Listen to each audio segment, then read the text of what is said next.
More and more immigrant parents are making the choice to designate someone to care for their children if they're detained and deported. NBC 10's immigration reporter Oscar Margain is joining us live from Framingham. Oscar, good afternoon to you. Explain why these families are opting to essentially separate from each other. Well, Colton, they really become aware of this really real situation here, and they feel torn. Basically, they either get deported with their children and go back to a country they fear going back to, or they get separated and really give their children over to somebody that they trust here in this country. And really, those who are choosing the latter are now having to really plan for a worst-case scenario.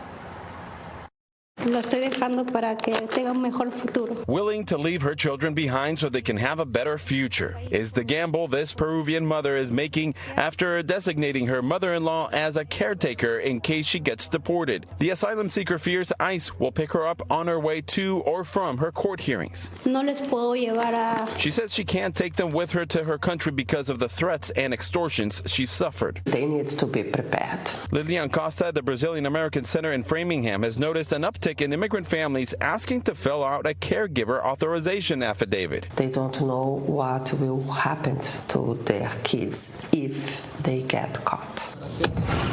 The very public arrest by ICE over the last several months has made immigrant parents think about what to do with their children in the event they end up in custody or deported. This does not terminate their legal rights as parents. The affidavit gives temporary permission to someone they trust to make health and education choices for their children. It's the first time that we really do this document. Augusto Tom is a notary public at the center, helping families with the process, going from one family in April to now 63 notarized forms in June. It's really hard because we put ourselves in that position because it happened to me. The Brazilian native says his wife and mother of his 2 children was detained by ICE for 3 months last year.